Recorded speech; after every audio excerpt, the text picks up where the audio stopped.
Welcome to everyone. It's on the Zoom call. Um, I just got back the other week from Bucknell and did some evaluations there. And also in first part of the season, I was up at Brown and Harvard, and we did evaluations there. It seems to me that one of the inconsistencies that we are encountering now in the sport is consistency in calling the penalty foul. And I've got quite a few clips that we can go over and discuss after this initial part. I just want to go over the rule and make sure it's clear that you are thinking correctly and you've read that rule correctly. There's a couple of key words in there. Section 1, when awarded, it shall be a penalty foul to commit any of the following offenses in Rule 8-2 to Rule 8-8, which shall be punished by the award of a penalty throw to the opposing team. And then it goes into Section 2, and this is the important part.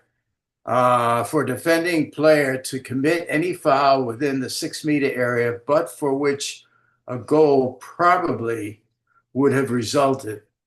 So probability is definitely a factor when you are making a penalty foul call.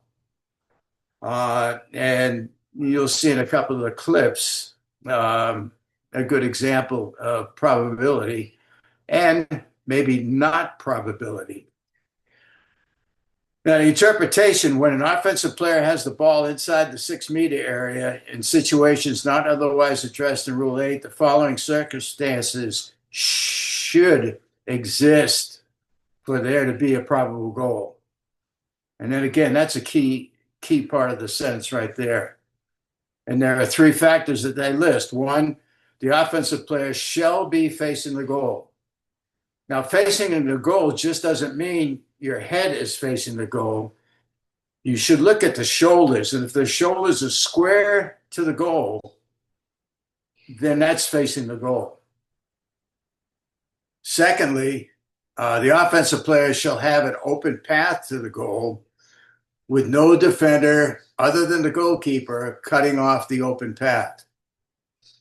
And there always can be a second defender in front of or even with that could be a factor. And thirdly, the offensive player shall have control of the ball. This is extremely important. For example, let's center forward, if he makes a turn to the goal and releases the ball, or he makes a quick turn and doesn't really have control of the ball and is facing the goal, then there's not going to be a penalty foul. Now, if the defender is holding, obviously there's going to be an exclusion foul. So you really have 2 choices. You got a choice of an exclusion foul or a penalty foul. But in a penalty foul, you want to make sure probability, facing the goal, open path, ball control. Those are the factors that you need to take into consideration. So, without further ado, I'll put the rule book away. We're going to go to drivers. All right, let's take a look at this one. Okay, here's the situation. You focus on the head referee who's moving down and moving along with the counterattack. The ball is right here on the outside. It's going to get passed into this driver in the middle. Now, as you take a look at this, keep in mind the 4 factors that we talked about: probability, facing the goal, open path, ball control. Again, focus. Here's the ball. Ball's going to go in there. And keep the factors in mind.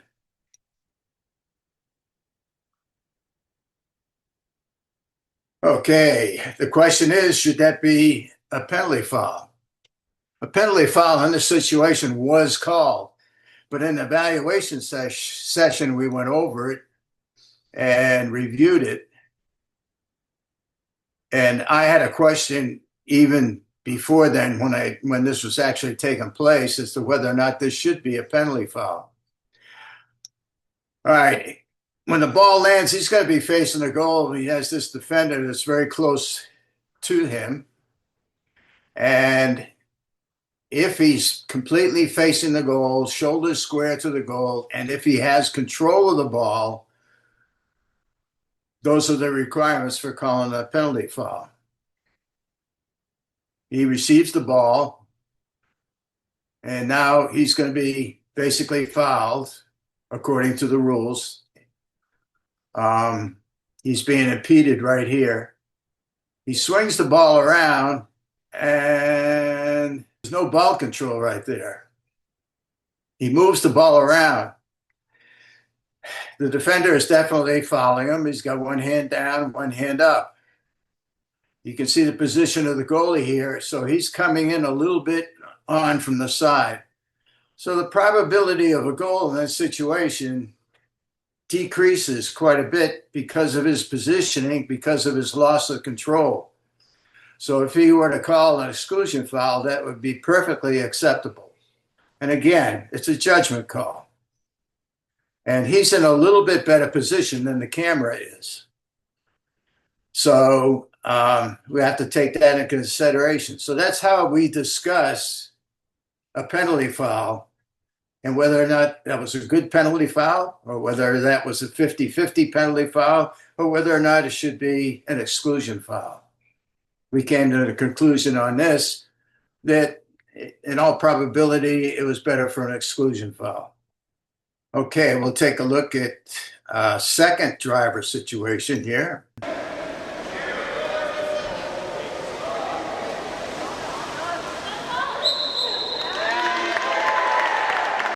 Okay, one more time.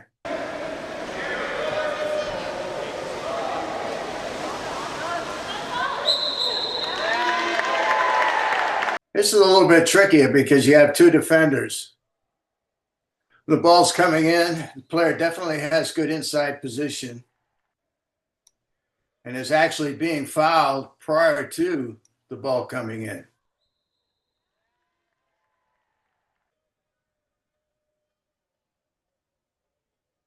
He's being fouled right here. The referee could have called an exclusion foul right at this particular point in time before the ball even came in.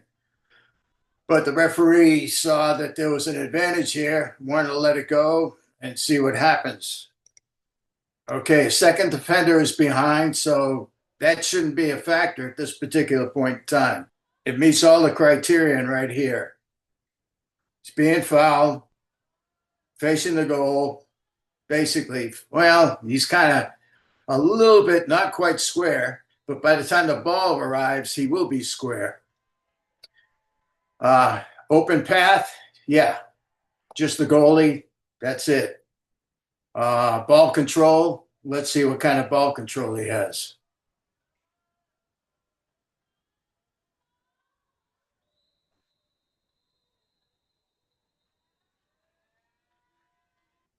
Pass was good, he gets his hand on the ball.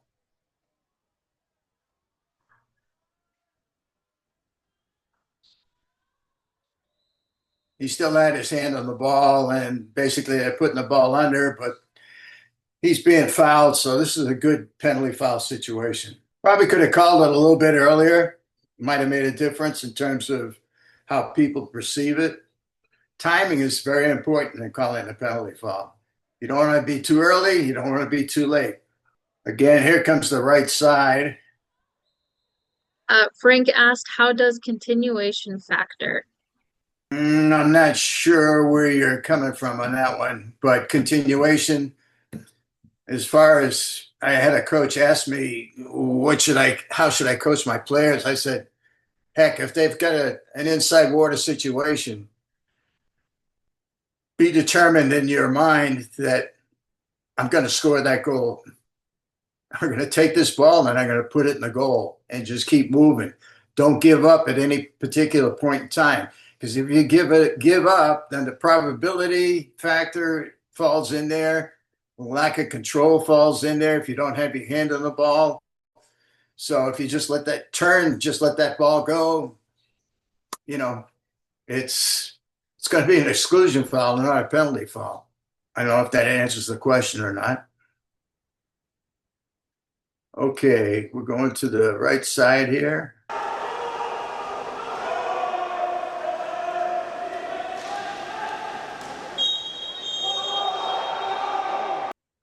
Okay, coming into the right side. You got the defender that's going to meet him at some point in time. He's coming in, he's going to try to get the inside water. And so it's going to be the two of them plus the goalie that are factors in this particular call.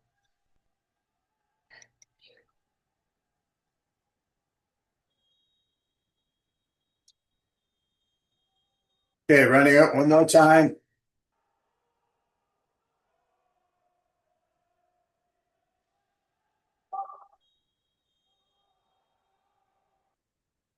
All right, when we talked about this particular situation, one, he's coming in at a poor angle.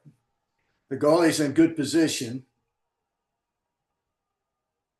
but the player maintains control of the ball. He has that ball in his hand. The defender gets two hands up. He's in a vertical position.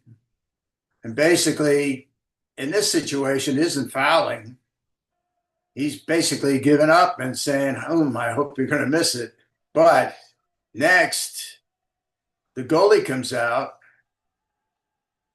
And what does the goalie do? The goalie puts one hand on the body and then reaches with the opposite hand. So therefore, that's a penalty foul. Should be a penalty foul on the goalie and not the field player because he commits it. That would have been a probable goal coming in this close. That's what we discussed in that particular situation. And here's the last one I have under the drives.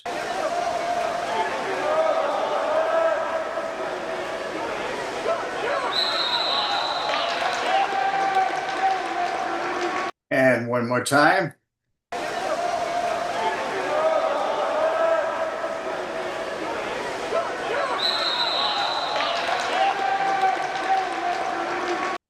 Now, here's some key points. He's driving in, facing the goal. There's no other defender. It's a factor. Just him and the goalie with a trailing defender. Now, if this trailing defender could get to the side, and preferably this side, and he were to touch the ball and or the hand, that'd be perfectly legal.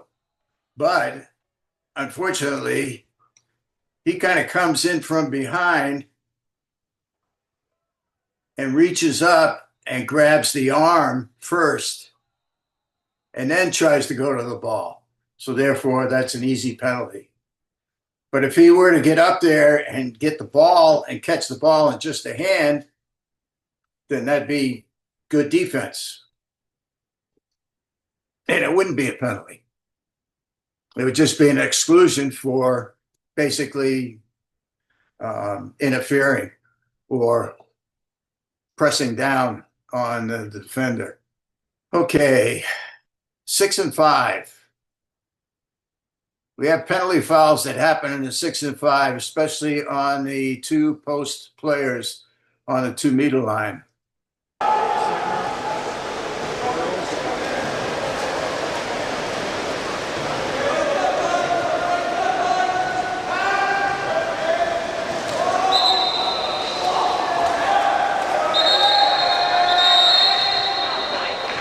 Obviously, that's going to be a penalty foul because he grabbed the arm before the ball actually arrived.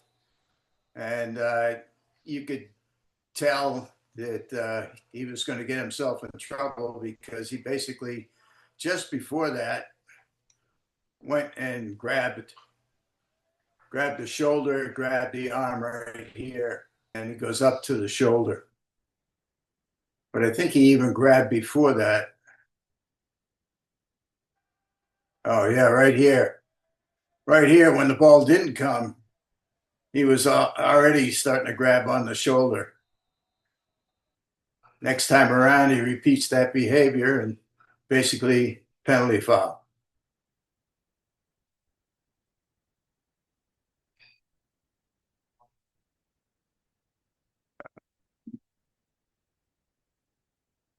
This one's a little more, it's not quite as clear. And we had to take a look at this several times just to make sure that all the criteria was met. Whitecaps with the ball. Watch that two post. Unfortunately, the camera that I had at this particular game um, wasn't the best.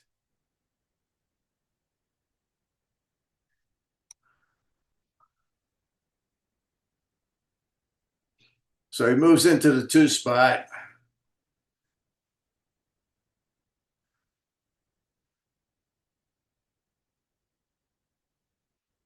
He's going up for the ball, and this player has both hands down and is basically hindering his ability to get up to that ball. You can see if he wasn't being held down or pushed down by that defender, probability is he would have got that ball. And with the goalie positioned way over there, that would have been a probable goal. So therefore, a penalty foul was correctly called in this situation. All right, we'll move out of the 6 and 5s. And here's one.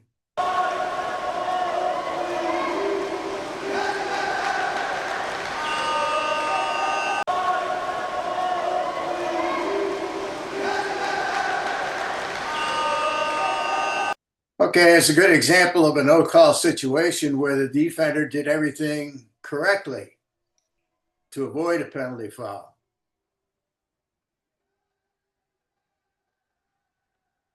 Goes up, makes contact with the ball, and only the hand. The only question you'd have on evaluating this situation is, what's his left hand doing? If his left hand is down on the suit or on the body and coming up and using that left arm and hand to reach to the ball, then that's a different story. And in this situation, a penalty foul was not called. All right, this situation, I've seen this actually come up in a couple of games so far this season. And it's a good example clip for two things. It shows the exclusion, then it shows interference as that player is leaving the pool.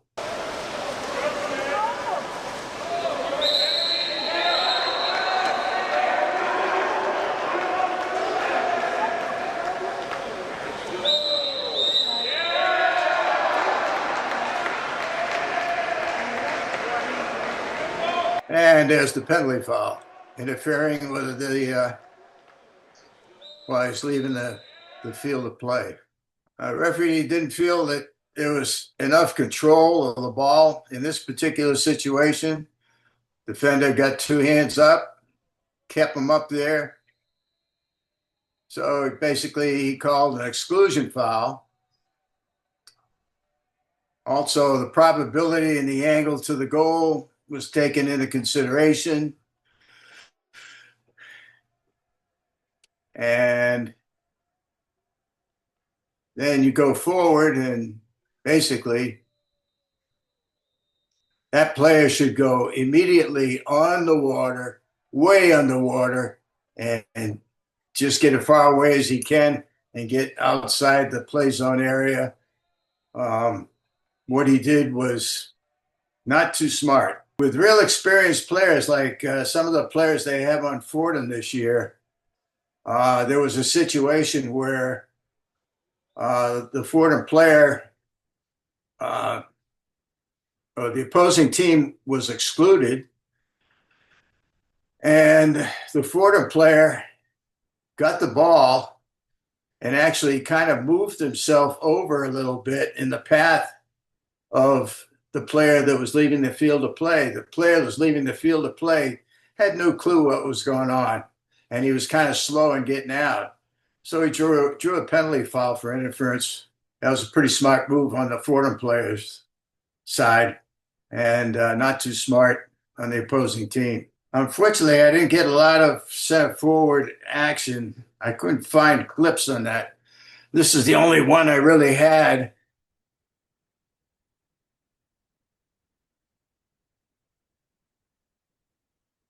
So keep your eyes in here.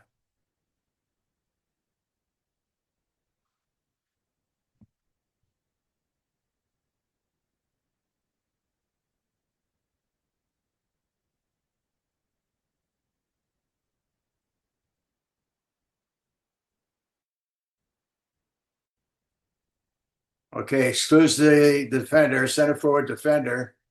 Now the other player comes into play.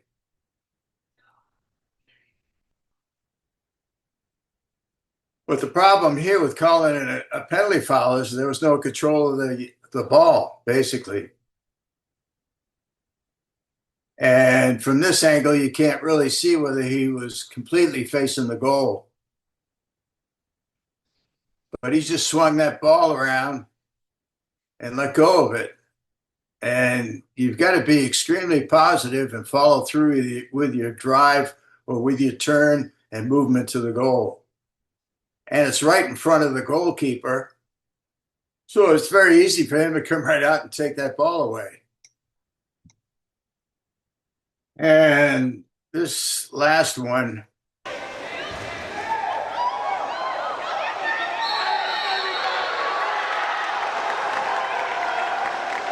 is an interesting situation. Watch the rebound. Watch what happens after the rebound.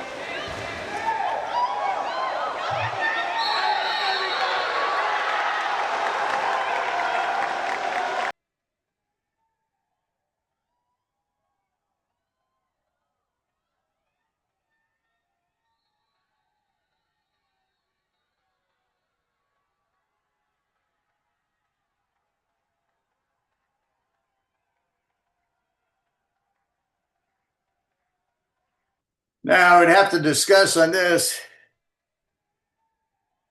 It was a real lucky bounce right into the player that's sitting on the 2 meter line in front of the left post.